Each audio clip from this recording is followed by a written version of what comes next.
Hi everyone, we're going to begin very shortly. We're just going to give a few more minutes for more people to join. Be with you in a moment.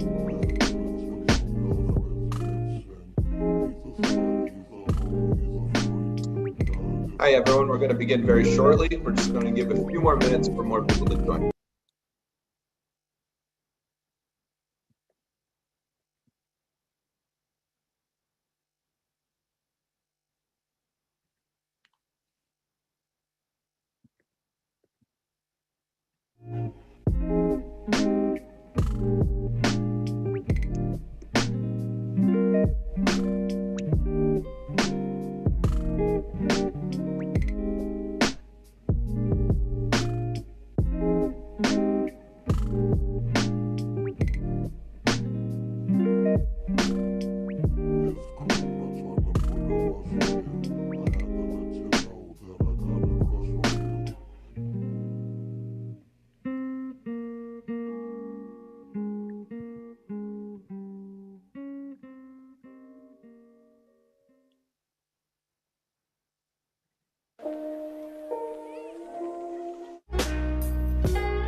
Good evening, everyone. My name is Joe Costello. I'm a physical therapist and regional director at Spear Physical and Occupational Therapy.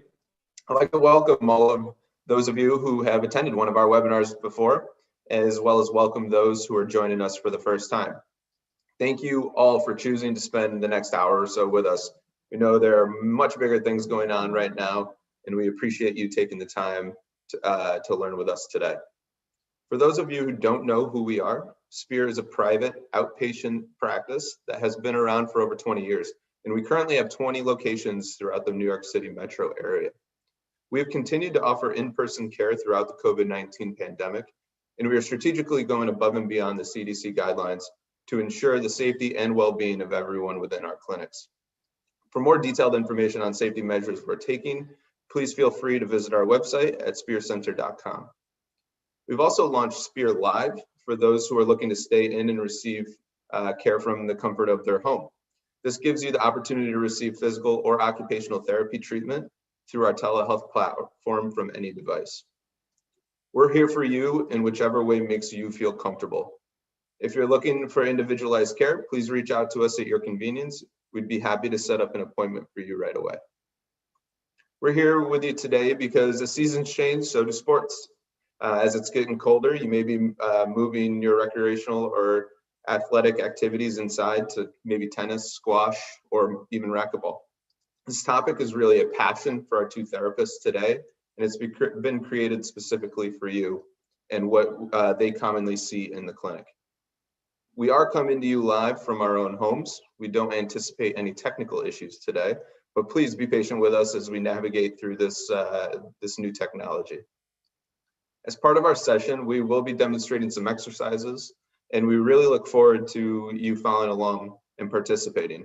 Let's definitely have some fun today. Please note that if you are experiencing any pain while performing any of these exercises, please, please, please stop. Reach out to us directly, and so that way we can help support you. So a couple of housekeeping things.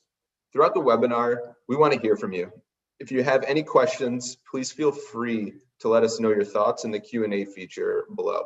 So if everyone can hover over at the bottom of your screen, you will see that Q&A option.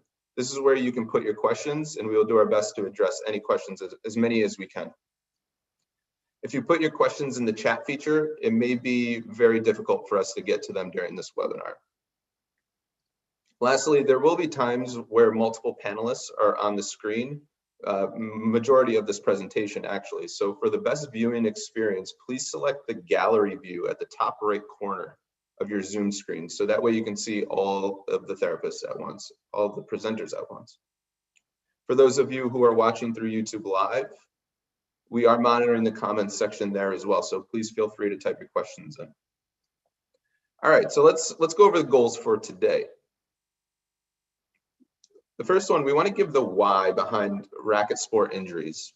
We're going to go over some common racket sport injuries as well, and some techniques behind a couple of shots. The therapist will be giving you guys cues for beginners, some recommendations on equipment to reduce risk of injury, and some exercise and full body rehab programs. And now let's meet the team. First presenting today, we have Martin Del Prado. He's a physical therapist at our Long Island City View Racquet Club location. We also have Tim Caputo, who's a physical therapist at our 70 Pine location. And we have John McCary, who's a physical therapist and clinical director at our Long Island City View Racquet Club location. And he's going to be helping us on the back end, answering your questions in the Q&A. Okay, so John and I are going to say goodbye for now. Martin and Tim, passing it off to you. All right, thank you, Joe. What's up, guys? My name is Martin Del Prado, coming to you live from one of these beautiful squash courts here in City View Racquet Club, located in Long Island City. Tim and I are super excited to be with you guys tonight, discussing some topics in injury prevention and the racket athlete. So again, we're talking about how and why these injuries happen, going over common injuries, going over some tennis shots, equipment, and we're going to end with a prehab program that everyone can put into their training today to decrease the risk for injury as they either continue or start to play one of these racket sports. We thought this was going to be a good webinar topic because everything's shifting indoors, right? So tennis, squash, racquetball, we might start playing more of those. Tim and I both have our roots in tennis. So a lot of the examples that we're going to use today are related to tennis, but all of the concepts that we talk about today are absolutely applicable to squash, racquetball, badminton, whatever racket sport you got. So with that, I'm going to give you a little bit more intro on me. Again, my name is Martin Del Prado. I've been playing tennis since I was about 6 years old, and I was really competitive throughout high school. And I had a really bad lower back injury towards the end of my competitive career. And even though I wasn't competing as much anymore, it was still really frustrating for me because I had all the coaches and I had a lot of training staff. And at the end of the day, I still got hurt. And that taught me a lesson that I don't think I was active enough in my own rehab or sports performance. I was always guided along the way. So I wish that going back, I cared a little bit more in teaching myself the things that we're going to talk about today to decrease my risk for injury in the past. So I became a physical therapist because I want to educate others on their own bodies, the healing process, so that they don't have to experience something like I went through. And I want everyone to accomplish everything they want to do in life. So anyway, I still play tennis to this day, and I do some coaching on the side. I really love tennis, so this is going to be a fun webinar. And with that, I'll throw it to Tim if you want to give something to everyone out there too. Great, yeah, thanks, Martin. How's it going, guys? Thanks for taking the time to hang with us tonight. As Joe and Martin alluded to earlier, our goal here tonight is really just to interact with you guys, hopefully teach you a couple techniques, maybe some exercises that you can implement into your own game. Personally, I've been playing tennis and racquetball for about 10 years or so, give or take. It's more of a passion sport for me. Something I've learned along the way, though, is whether you're a beginner or an expert level, player, there's always something that you can take away or pick up on to become a better, more competitive player. So as Martin and I kind of sat down to come up with the content for the webinar tonight, kind of talk about what we wanted to present to you guys, we really kind of, we thought that we can talk about this for hours, really. But, you know, our goal here tonight is really just to touch on some of the basic mechanics of racket sports and expand upon these movements to get you guys out on the court and keep playing pain-free. Okay. Before we get into the cause behind a majority of these tennis injuries that we see more so in the clinic, we wanted to know a little bit more about you guys and your relationship to racket sports. Okay. So we're going to put up a quick poll just to gauge who's out there listening with us tonight. All right, and as this poll goes up, we're going to give you guys about like 30 seconds, a minute to answer in. Yeah, today, I don't know, it's like a perfect example of why people are transitioning indoors. I feel like the weather dropped like 40 degrees overnight, and I never bring a jacket to work, so I'm in a pretty bad place right now. 2 days ago was the first time I had to get the dust off of my winter coat. You know? How's your day over there in the clinic, Martin? It's going pretty good. We're starting to pick up a bit. People are starting to play more tennis, so that's always good to see. Yeah, I guess these poll results are in. And awesome. So we definitely have the majority of you guys playing for more than 5 years, but I am really glad to see that there are less than that. So people that haven't played at all in their life and 1 to 5 years. So for you guys who have never picked up a racket before, we're hoping that some of the cues that we give you are going to put you in a good place to start and reduce your risk of injury, as opposed to just getting out there and hitting a bunch of balls.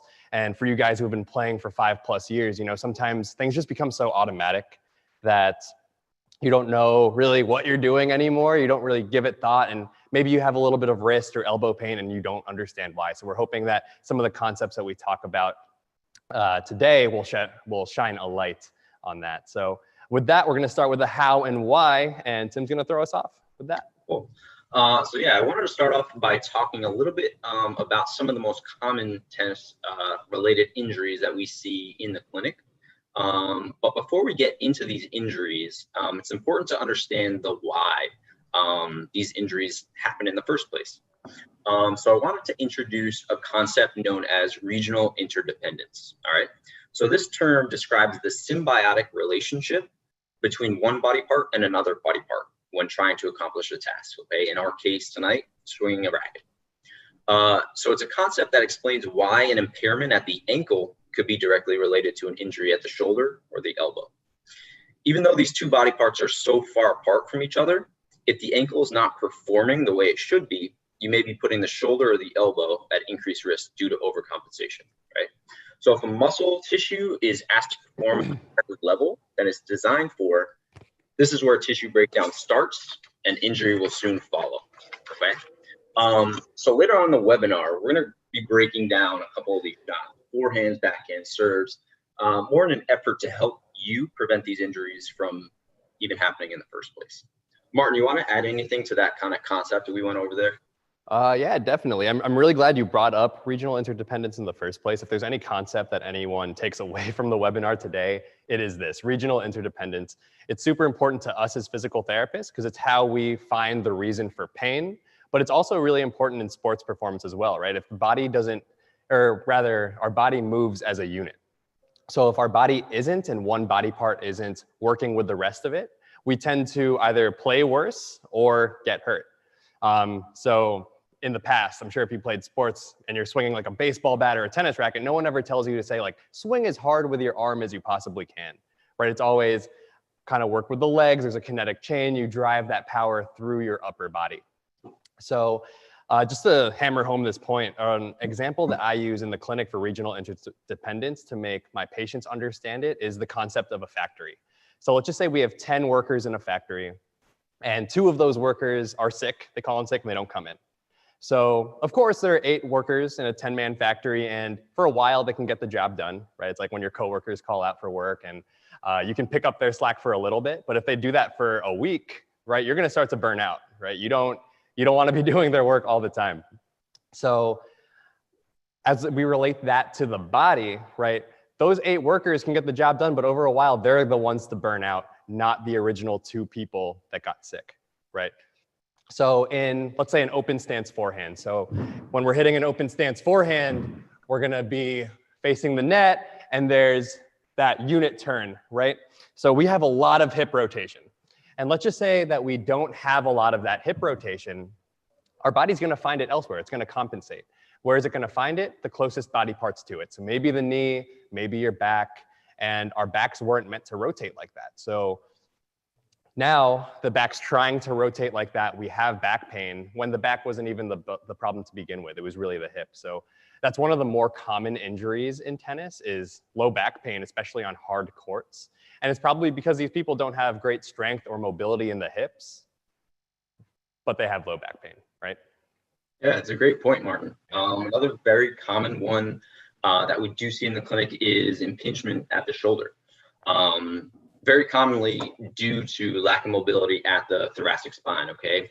The thoracic spine is more the middle part of your back where your shoulder blades are.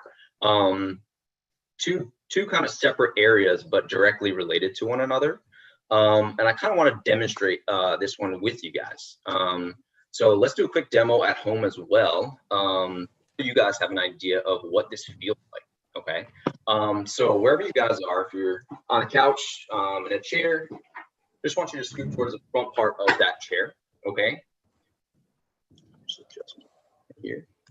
All right, so what I want you to do is, I want you to scoot down into some bad posture here, okay? So a lot of us are working from home now, right? Martin, you got that down too good. Oh yeah, oh yeah. But you can see there the rounded kind of thoracic spine, right? Could get a little bit of forward head posture as well. So what I want you guys to do now is I want you to raise your arm all the way up towards the ceiling, as high as you can go. Okay. Pretty tough. So let's reset here, okay? I want you to kind of get into that proper posture now. So I want you to imagine there's a string at the bottom part of your spine all the way to the top of your skull here. Just try and lengthen that string, okay? Squeeze the shoulder blades ever so slightly. And now we're gonna try that one more time, all right? So we're gonna go all the way overhead, okay? And as you can see, way more motion there, okay? So just kind of a cool kind of little demo to demonstrate that if that thoracic spine doesn't have the mobility that it should for one of these shots, it's directly putting a little bit more pressure on that shoulder joint, which could lead to some of that tissue breakdown. Yeah, and at the end of the day, we're going to get what we need to do done, right? So if we're hitting a serve, we're gonna do everything we can in our body's power to get it done. So we're gonna overwork that shoulder just because we don't have enough mobility in the upper back. So like Tim was saying earlier, most of these injuries are actually overuse injuries. Like unless you're on a tennis court and you're irresponsible, or a squash court, you're irresponsible, and you leave some equipment out and you trip and you sprain your ankle, or someone hits you in the eye with a ball, most of these injuries are going to be because of tissue breakdown, because of inadequate form, poor recovery, like you're playing too much, or there's a weakness or a range of motion restriction somewhere else in the body. So we already mentioned one of the more common things of low back pain being prominent in racket sport players. And we also said shoulder impingement, but some other things that you're going to see are elbow pain, either on the inside or the outside. That's referred to as golfer's or tennis elbow. You'll also see some hip impingement because we're using the hip so much. We tend to lose range of motion there because we're not doing the right mobility work there too. Wrist pain is also prominent because you just put so much force through that wrist when you're swinging a racket around. So yeah. Tim and I are going to start to break down some of these common tennis shots next, starting with the forehand, backhand, and serve, and then we're going to talk about some cues and things to think about so you can decrease your risk for injury. Cool. Yeah.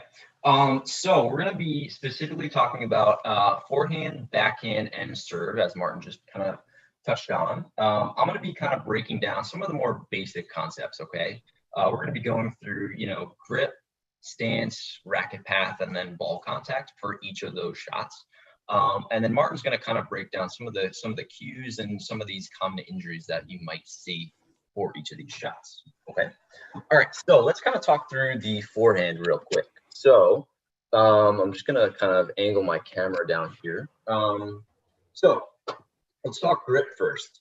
When I like to use a grip known as the semi-western grip for my forehand here. So how you would find this grip is just put your racket either on a tabletop or on the floor, okay?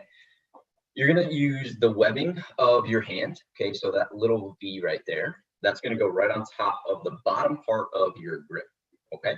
So what you're gonna do is you're just gonna kind of curl those fingers around the grip, okay? And there you have it. There's that semi-western grip, all right? So as you can see, if your racket is out in front of you, the strings are actually facing down towards the floor, and that'll actually help with generating topspin, okay? We'll kind of touch upon that later on in the webinar. So let's talk about stance now. My fellow New Yorkers out there, we're dealing with some limited space here, so just bear with me. Martin's got the whole court there, so run around. So we're going to talk about stance for the forehand now, okay? So I like to use a semi-open stance for my forehand. So you got the open stance, which is kind of your hips are facing directly towards the net there. And then you got the closed stance, which is you're kind of perpendicular to that, okay? So with the open stance, you kind of give up some power, right? You can't get as much rotation, and that also leads to some of that low back pain that Martin was talking about before, right? So if you're closed, you kind of cut yourself off from getting to that left side of the court or the backhand side. So I like to kind of generally use that open stance for my forehand, okay? So I'm a righty, so my right foot's gonna be in back, okay, generating that power. That's where we're gonna start with. And whenever you're talking about stance as well, you want to talk about the weight transfer. So my weight is going to start on my back foot here, okay? Before we even talk about, I'm getting ahead of myself here. I'm so excited to talk about this. So we're going to talk about racket path now, okay? So in order to get your racket behind you to start, you can do a couple of things here. You can do what's called the half moon. So from the racket right out in front of you, you can do the half moon, so behind you, or you can just do straight back. Either one, doesn't really matter, as long as you're getting that racket back there to start. So once the racket's back here, you want to take a low to high approach to the ball, okay? So you're going to start low, all right? And you're going to come up high, finish over that opposite shoulder, okay? So again, low to high, all right? So last thing we wanted to talk about here was ball contact. Okay, where do we want to hit that ball? We want to receive the ball right off the front hip, okay? So again, grip, you got the grip, open stance, you're starting low, finishing high. You want to receive that ball right out on the front hip there, and then finish high, okay?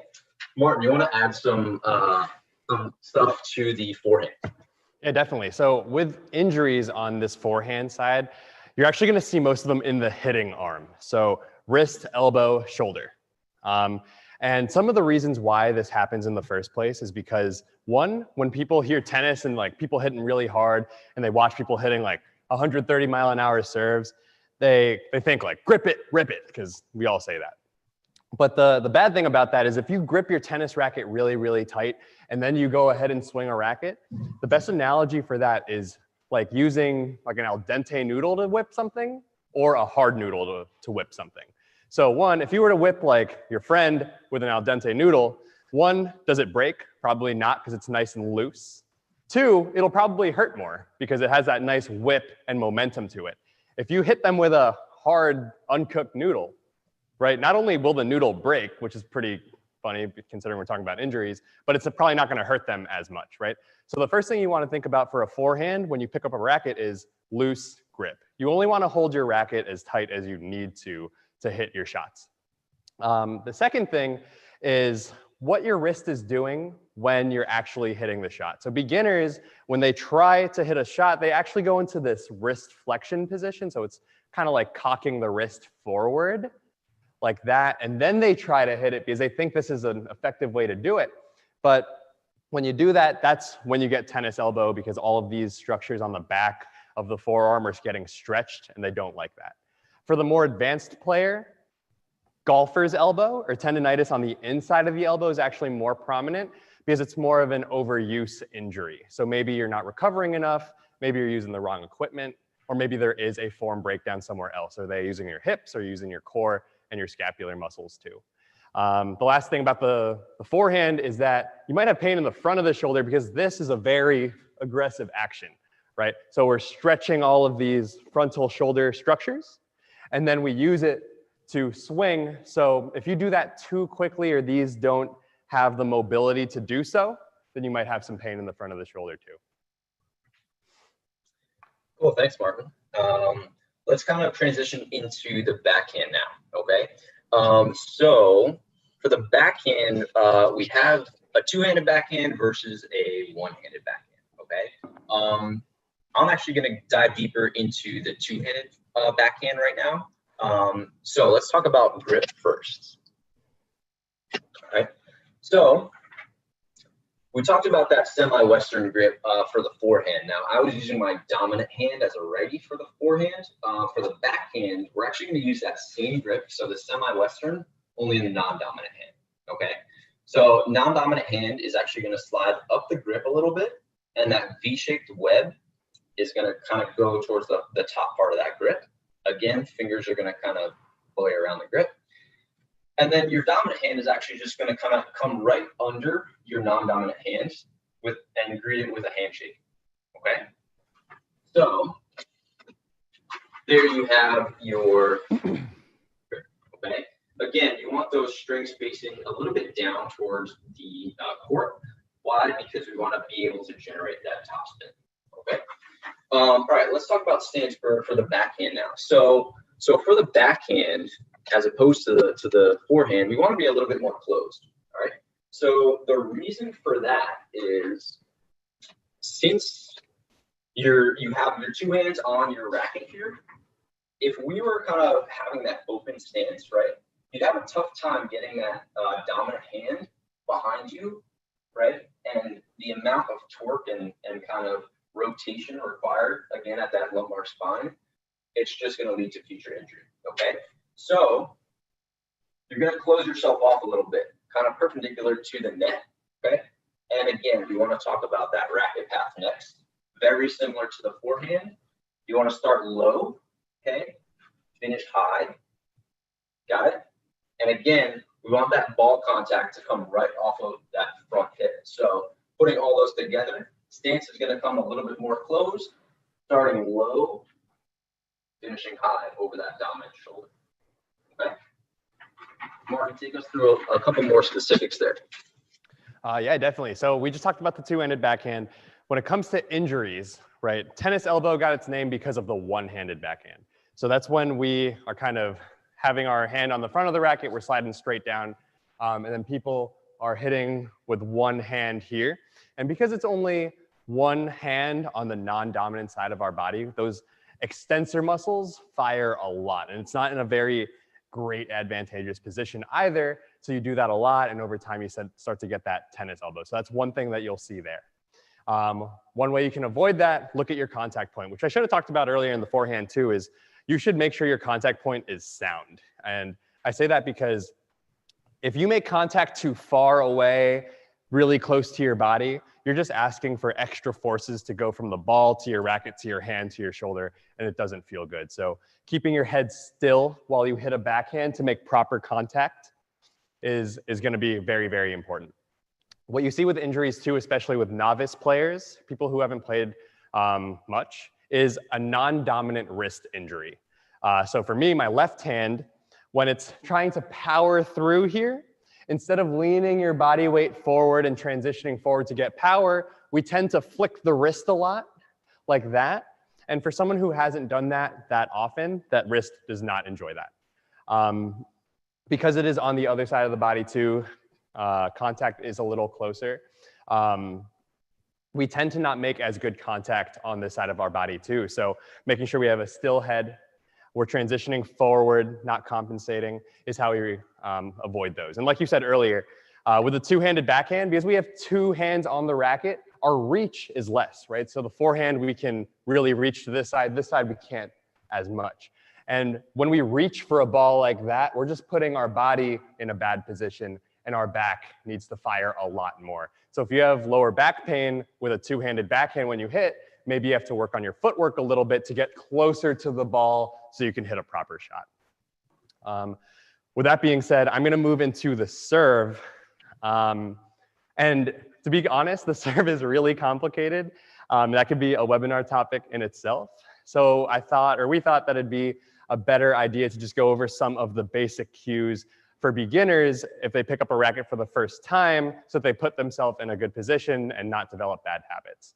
So again, the first thing I would say, I'm gonna give 3 tips. The first thing is making sure that you have a loose grip. Again, if you have a really tight grip, grip it and rip it, you're not gonna do anything. Like, think about that hard noodle, right? Just remember that. Regional interdependence and hard noodle. Remember those 2 things. So nice loose grip there. It's gonna help you create some whip and power through the ball naturally. The second thing, contact point. So a lot of people will toss the ball up and it's too far behind them or it's too far in front and then they're reaching. Again, these are just asking for extra forces to get put through your racket into your arm. So making sure that your ball toss is slightly in front of you and you're hitting your ball at the highest point possible. The last thing I wanted to mention is starting off with the right grip in general. Because we all love forehands and these feel really good, everyone thinks you want, or a beginner will think that you want to hit with a forehand grip, and that is wrong too. We actually want to hit with something called a continental grip, and Tim mentioned it earlier. It is the handshake grip. So it's that right hand when you're hitting a backhand. So imagine your racket is square, up and down, perpendicular to the ground, and you're going to pretend like you're shaking its hand. This is continental grip, and it's going to feel really funky at first, but trust me, then we get to use a lot more shoulder, a lot more forearm, and we don't have to compensate on just using straight shoulder and being really, really tense. And from that point, notice that this motion actually looks very similar to throwing. So the injuries associated with serving is very similar to like throwing athletes. And I'm gonna throw this one over to Tim because Tim is actually the baseball player, high-level baseball player over there. So take us through some injuries associated with some throwing and tennis serves and overhead. Yeah, absolutely. So like Martin was talking about, you can just look at the motion of that serve, right? Very, very similar to whether it be a pitcher on the baseball field or a quarterback, right? You have that overhead athlete motion. And we actually have one of our previous webinars actually goes into this a little bit more intricately. Kyle and Nick do a great job talking about the breakdown of muscle activation and kind of some of the injuries kind of associated with that. But in a brief kind of summary here, we're going to see a lot of what we were talking about before, that shoulder impingement, a lot of times due to the lack of that thoracic extension, right? We'll see something called GERD. May not be the type of GERD that some of you audience members are more familiar with. This type of GERD stands for glenohumeral internal rotation dysfunction, okay? So having the right ranges of motion at these joints is also very important for these overhead athletes as well. And if they do lack some of that internal rotation range of motion, again, that regional interdependence comes into play where there will be breakdown at different joints. And then lastly, I wanted to talk about the UCL. So UCL, a lot of the baseball fans out there, Tommy John might sound familiar to you. That's the ligament that's kind of on the inside of the elbow right here, okay? And as you can see, when you're in that external rotation point here, there's a tremendous amount of force placed on that inside of the elbow there, okay? So we do see a lot of UCL injury there as well. So Martin, bring us through some of the predisposing injury factors, some of those external factors that may lead to some of these injuries. Definitely. So let's say in a perfect world, your form is great and you're using all these great tips that you're learning tonight, but you still have pain when you hit a serve or a forehand or you're playing squash and there's still pain, right? And it's probably at that point because you are playing too much, but I'm not going to tell you how to live your life. You're going to practice as much as you want. So there are things that you could do with your equipment to decrease the amount of forces going through your racket. And I'm going to use tennis as an example. But the first thing that you could do is buy the right racket for you.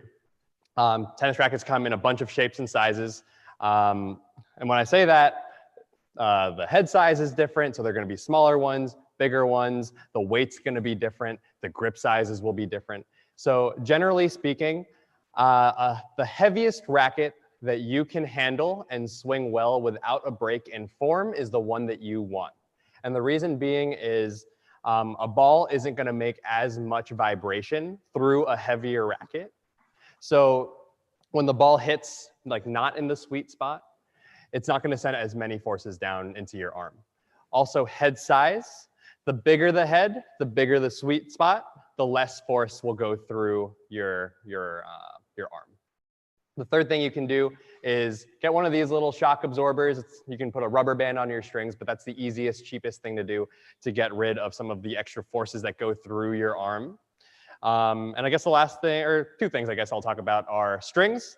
There are so many different strings out there and they all do different things. And you want to find the right string that for your game style. But speaking about vibration and injury risk only, you want to choose a softer string. So a polyester string is something that you don't want.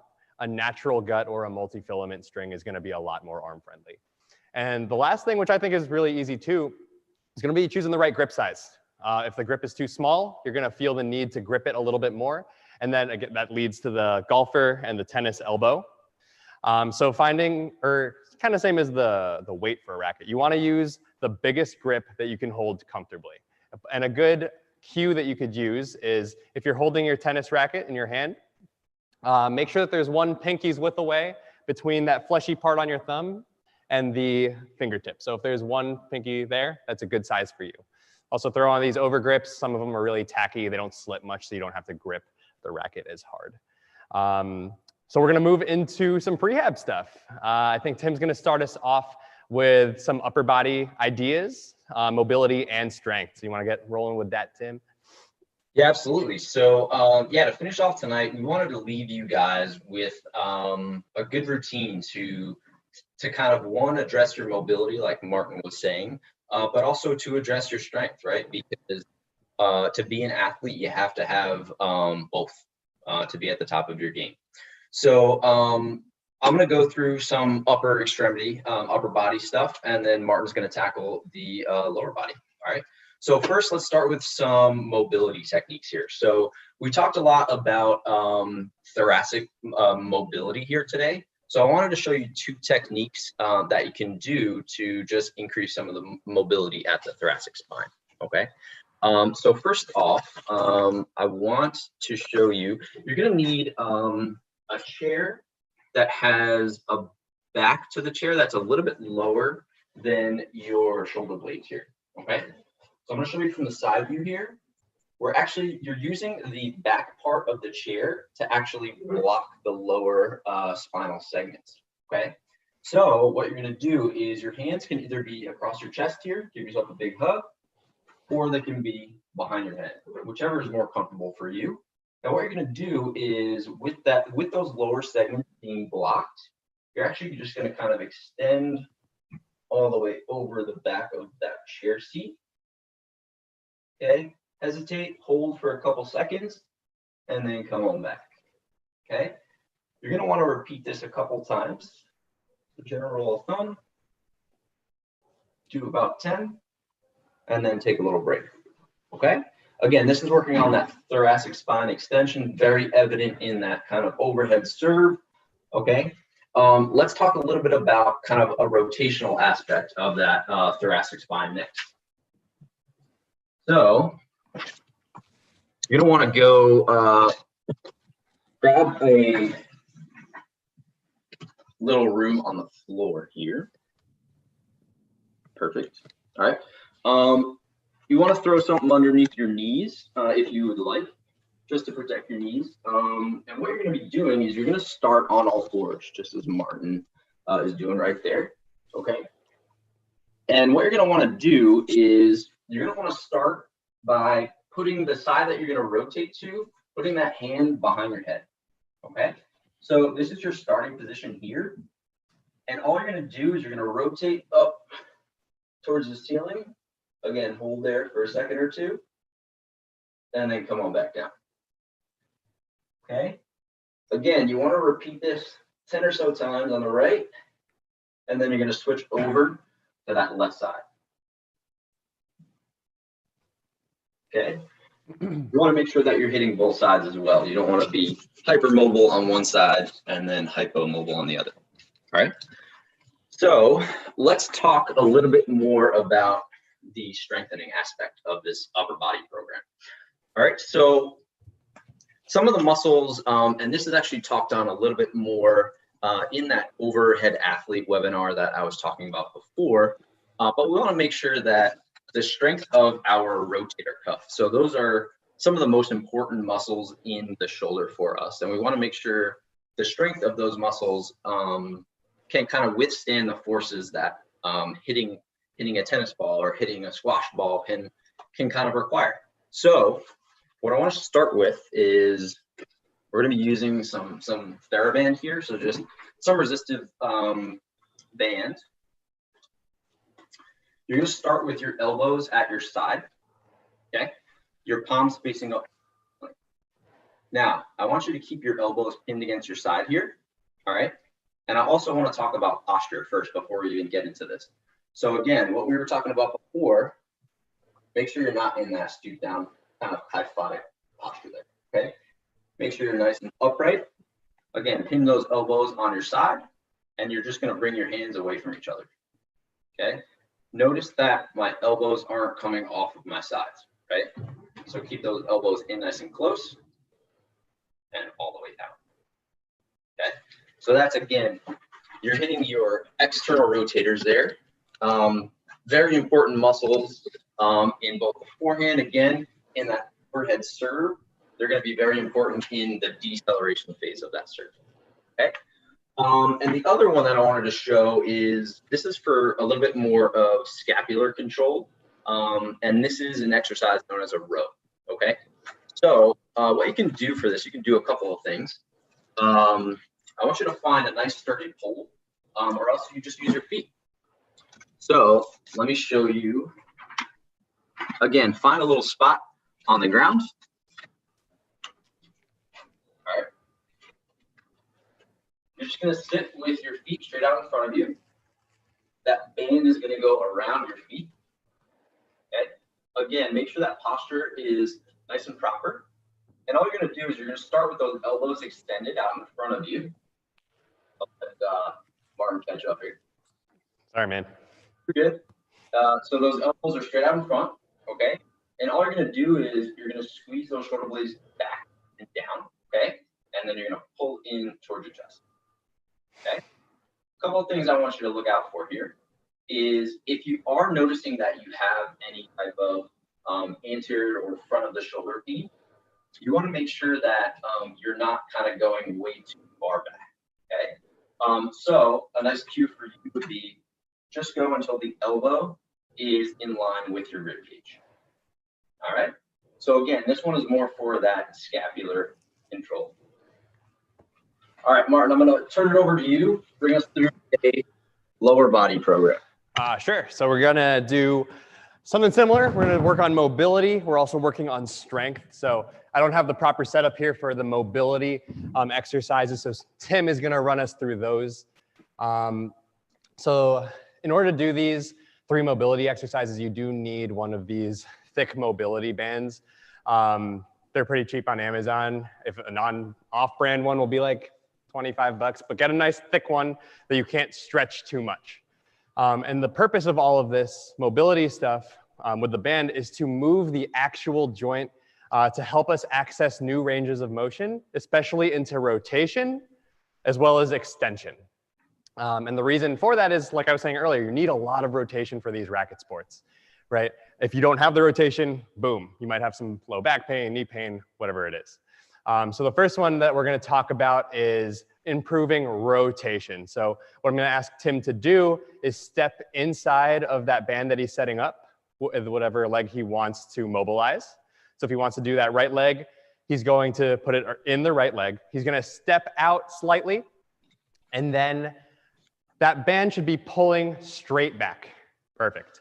So that's going to mobilize the joint just a little bit. And the last thing I'm going to ask him to do is rotate his hips towards that right side. So think about your hip headlights right here. You want your hips to rotate, not just your upper body, right? Perfect.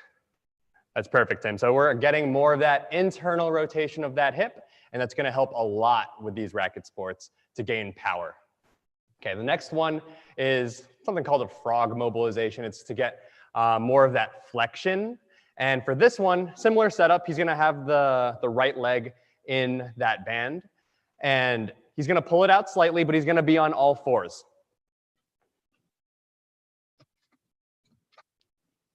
Faster, Tim. New York. All right, so he's on all fours. And what this is doing is it's pulling that hip slightly backwards. You're going to feel a nice stretch in that area. You don't want this to be painful. You don't want any of this to be painful. And I'm just going to ask him to rock back onto his heels and then forward. So it's a very light, gentle mobilization, letting the band do all the work. He's staying nice and relaxed. The last one that we're going to do is called a long axis distraction. So what he's going to do is he's going to lay on his back, and he's going to put his foot inside the other end of that band. So whichever knot you like to use, whatever is going to be best for you in your setup. But he's just going to hook that band around his heel. I don't think he has the space to show this exercise, to be honest. It's pretty good. Yeah, there you go. So he has his foot hooked in there, and all it's doing is slowly tractioning or pulling out that hip to mobilize the whole joint. All right, so those are your 3 mobility exercises. And in terms of strength, right, all the power in all of racket sports comes from our hips, right? So the 3 exercises that I'll go ahead and show you are some of our favorites as warm-up in physical therapy. But I'll show you 3 of them for our hips. And the first one is going to be side steps. Am I visible, or is my keyboard being seen right now? Is that better? Is that better? Okay. So side steps. So you want to have a band, a loop band that, again, you can get these on Amazon or something like that. Not expensive.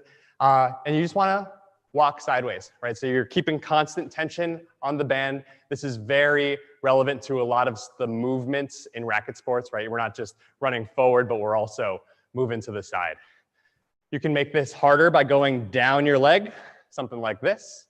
And that's already a lot harder for me. And this is targeting those glute muscles on the side that stabilize your pelvis. All right, the next 2 that I'm going to show you are called the glute bridge and the clamshell. So for the glute bridge, we're going to get onto our back. And this one's really good to feel what our glutes do, right? So we're going to be on our backs. And then I want you to drive your weight through your heels, push your low back slowly onto the ground, and lift up your hips just slightly off the ground. When you do this, you should feel a good contraction in those butt muscles.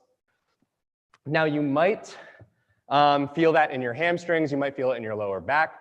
And if you do, write us a Q&A and maybe we can help you out with that. And the last exercise is a clamshell. You could do it with resistance or without it. I'll just do it without it for now. But you want to be a straight line between your heels, butt, and shoulder on your side like this. You're going to keep the heels together. Don't let the hips rotate back because that's cheating. And then you're going to lift that knee up, just like that. I would have done more, but I'm cramping. So what that's doing is getting those rotators of the hip. Like I said, we need the rotation in motion, but we also need the rotation to be strong, right? So those are 3 very basic strength moves, but they're so valuable. Don't underestimate them. They're really good for any rehab or prehab program.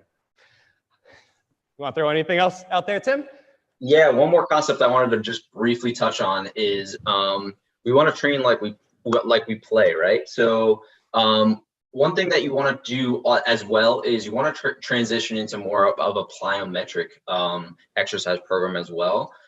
More dynamic component because we don't play statically. It's all dynamic as well, okay? Yeah, absolutely. Make your training as sports specific as possible. But I think that's another topic for a different webinar, how to get really good at racket sports, training specifically for racket sports. If you guys are interested in that, throw that in the Q&A and we'll be back. We're gonna throw it back to Joe to get some of these Q&As started. Great job, guys. Awesome tips. Hopefully with those tips, I can finally beat my wife in a tennis match, but. Good luck with that. Yeah. Absolutely not. Awesome. So we have a ton of good questions coming in. Hopefully we get to as many as possible. One question, how often should we be doing mobility exercises? What are some good warm-ups for racket sports? What about stretching before or after playing? Yeah, I mean, Okay. you want to take that, Martin, or? No, you got it, you got it. Okay, cool. So in general, a principle that I like to tell my patients is whenever you're starting, whether it be whatever activity you're doing, running, playing sports, you want to warm up with more of a dynamic stretch. And then after your activity is done, you want to kind of cool down with more of a static stretch. So the dynamic stretch is more of things like high knees and butt kicks. And for those of you who don't really know what that looks like, it's more of the high knees, butt kicks, right? Hip openers are the ones like this, going up and out. The reason being is because we want the blood flow going as well when you're getting into your sport specific stuff. So that's kind of a brief overview. I don't know, Martin, did you want to kind of add anything? Yeah, I don't want to get too technical, but there's a difference between mobility and flexibility too. So when we're saying mobility work, we're trying to access the joint. When we're saying flexibility, that's more of the muscles. So like Tim was saying, you want to stretch out the muscles to improve your flexibility after you play tennis. But if you don't have the mobility before you play, then you're just going to feed into all of these regional interdependence things, right? So we want to make sure you have mobility before. So some of these hip exercises are great before you go out and play your racket sport. And then warm up the glutes a little bit, make sure they're active because they're really important to generate power. And if you're not using your glutes, you're probably using something else and you don't want to be using something else. So in short, I guess mobility work before, do whatever you got to do, some flexibility work at the end. And you can't really overdo the mobility work unless you're really sore or something afterwards. But if you're not really feeling too much, then get your range of motion, go get your mobility. Great. Yeah, a lot of questions on wrist and forearm warm-ups, especially in sports like table tennis or badminton. It's a lot more wrist motion. Any exercises specifically for the wrist forearm that they should be doing? Yeah, sure. One of the best exercises I use in the clinic are just farmer's carries too. They're great for endurance. They're great for strength. You don't have to do them super heavy because again, we're not trying to squeeze and break our ping pong paddle. We're trying to work the endurance of those muscles. And in terms of mobility and warm-ups, having like a squishy ball of some sort, socks will do good too. Just like kind of squeezing those guys, engaging the forearm, and moving that wrist up and down will help integrate the two different parts of the body. So squeeze, do some wrist circles there. You can do up and down, left and right. And then if you have cool equipment, you can obviously do your extensions with a rubber band and things like that to warm up the muscles there, stretching too. Awesome. You want to throw anything on that, Tim? Great recommendations. For kind of more higher level, Martin kind of touched on this with doing kind of your wrist circles here. One of the more technical terms is called a wrist car, and it stands for controlled articular rotation. Pretty much what you're going to do is just go through the full range of motion for that wrist, right? And anytime you're moving a joint around, you're introducing synovial fluid. So you're kind of lubricating that joint, right? Getting it ready to play. So just think about adding a couple of those wrist cars in. Awesome. Can you describe what patients usually tell you when they present with shoulder impingement? What do they tell you it feels like? Yeah, sure. So Very, very common injury that we do see in the clinic. Usually patients will have a lot of trouble reaching overhead. So whether they're putting a cup into the cupboard or putting a t-shirt on, right? Anything over this kind of 90 degrees, they'll feel kind of a pinch, more so in the front of the shoulder, but it's more so that kind of sharp pain as opposed to that dull, achy pain sensation. Yeah, and also with like rotational movements too. So it doesn't have to always be overhead, like reaching behind you to put a jacket on. It's going to put a lot of stress through there, kind of cause that pinchy feeling in the front of the shoulder. But yeah. Awesome. Do you recommend any massage? Do what makes you feel good. Do what makes you feel good. Like Tim was saying earlier, for the warm-ups, really important to get blood flowing. So if there's massage and the purpose is to get the blood flowing, because you don't want to use a cold muscle, right? So using like your hypervolts and stuff and your Theraguns before you go out and play to circulate some blood flow, sure. I don't have anything against it. You have anything else to add to that, Tim? Yeah, I would say, like Martin was kind of talking about, I would do the massage before you're going to go into your exercise program, or whether it be you're warming up to play. Do that beforehand. And then afterwards, usually you're better off cooling that muscle back down. So throw some ice on there. Awesome. Maybe time for one more. As for prehab exercises, can you recommend training local muscles, such as with abdominal bracing and anti-rotational movements? Yeah. When it comes to core training, or really any body part in general, you always want to start with the fundamentals, right? So local training first, because if we don't know how to use a muscle, there's no way we're going to use that muscle later on. So like you were saying, that abdominal bracing, if I ask you, someone that's never done a plank before, to do a plank, like they might just shove their butt in the air and use their back muscles, right? So that localized training, abdominal bracing, I think it's really great for that kind of education, or learning what a muscle is and what it does, so that when you do exercises later that are a little bit more quote unquote functional, then you can transfer that knowledge of what it feels like into whatever movement you're trying to do. Great. Awesome. All right. So we hope today's talk was valuable, and that you learned a few ways to prevent and perhaps manage and avoid some racket sport related injuries. If we didn't get to your questions, we will do our best to reach out to you directly afterward. We will also be sending out a handout of the exercises for you to reference. As a reminder, your presenters today were Martin Del Prado and Tim Caputo. Both have a passion for treating racket sport athletes of all levels. Feel free to jot down their contact info so you can reach out to them directly with any questions or schedule an appointment.